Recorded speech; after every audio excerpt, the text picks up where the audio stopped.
Oh. Küçük odayı bitirdim, mutfağı bitirdim. Küçük odanın da camını sildim, mutfağın da camını sildim. Bazayı, o yatağıma, dolabı hep çektim, bitirdim. Tuvaleti, banyonun lavabolarına çamaşır suyu döktüm.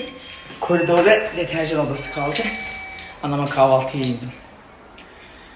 Bir bardak çay içeyim bari. Gözlerim ışıldasın. Yalnız benim zayıfladıkça tenimin rengi çıkıyor. Günaydın, günaydın. Sandalye getirdi değil mi bir tane? He, olur tabii. Dur teyze alırım. Yatak odasının camı mı açıldı sabah? Evet, komşu diye bağırdım. Duymadım. Lütfen Halı aşağı silkeliyordum. komşunuza. Ama o teli açıyor, kapatıyorsunuz ya, ben açık olup olmadığını göremiyorum işte odanın O camına. zaman ne yapacaksınız? Bağıracaksınız. Komşu camınız açık mı diye. Aile apartmanında olsa sıkıntı büyük. Ben hiç öyle bir şey okumamıştım.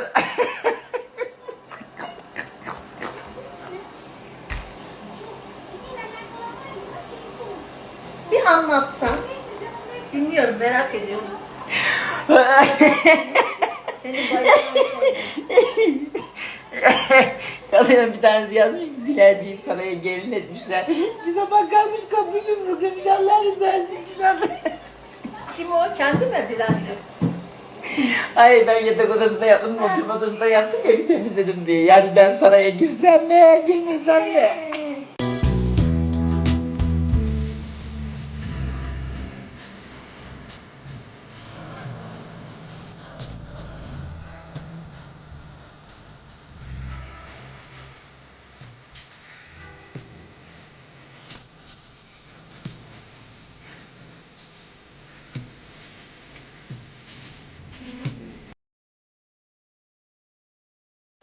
Hep hayatım boyunca yanlış anlaşılmaktan korkmuşumdur. O yüzden düzeltiyorum, yanlış anladın. Hep hayatım boyunca yanlış anlaşılmaktan korkmuşumdur. O yüzden düzeltiyorum, yanlış anladın. Ben bu arabayı aldım ki komşu ceyizlerim öbür taraftan buraya çaya gelirken yürümesinler diye. Hususi minibüs yaptırttırdım, tutturdum. Sabah Kemal abla yazmış ki senin üstündeki ağırlık çoktandır görüşemediğimiz içindir. Kerem gitti aldı geldi.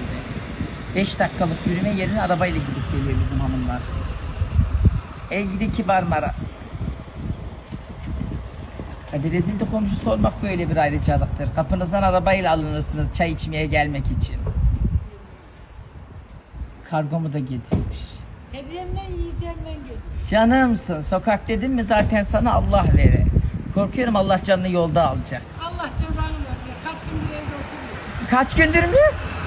Kız Kanal 7'deki gezi programı sunan kadın bile senin kadar gezmiyordur kibar abla. Akşamdan beri evden çıktım mı? Korkuyorum bir gün İETT otobüsünde ölü bulacağız bu kadını. Hoş geldiniz. Hiç akşamdan beri dışarı çıktım mı? Akşamdan beri. Ne kadar uzun Canım bir süre. çıkmıyor. Ne kadar uzun bir süre. Ben sizi kahveye çağırdım, sen beni kahvaltıya Kemal abi tonla işimiz var, o yüzden ben ev sileceğim. Kerem'e o 5 dakika git al geldi, o gelene kadar kahvaltı bitti. Manyak, gece 3'e kadar ev sildim, daha ne ev? Dün sen demedin mi yarısını da yarına bırak iş olsun sana Sen diye? bırakmadın ki onu, ben biliyorum bırakmayacağım. Üstünden cila geçeceğim, hoş geldiniz efendim. Hoş bulduk. Mesajları okudukça cinnet geçireceğim. Kız Esnaf'tan bu millet böyle 3 yılda bir, ayda bir, kimisi de taşınırken siliyormuş. Bu dolapları çekmiyor musunuz Esnaf'tan? Bir manyak ben miyim? Ben de ayda bir çekiyorlar diye kızıyorum. Meğerse millet 3 yılda bir çekenler varmış. Teknik servisten teknik servise Yeni çeken. öğrendim, ben sana hep söylüyorum manyak olduğumu. Ay, şu an şok oldum. Tamam, benim de bir tanıdığım komşum vardı. Teknik servis gelince bulaşık makinesini falan tamir için çekince arkasını siliyor da. Ama bir tek bizde var zannediyorum. Millette de varmış. Bir gün teknik servis geldi ona bulaşık makinesinin arkasını tamir etmek için. Ben öyle bir şeyde bulaşık makinesini çekiyorum. Bir gün önceden bulaşık makinesini her yerini cikliyorum. Neyse. Teknik servis geldi. Ben şok oldum. Diyor ki abi sen çekmişken ben de arkasını sileyim. Ya adam orayı gördü ya. Ev gidi kızım.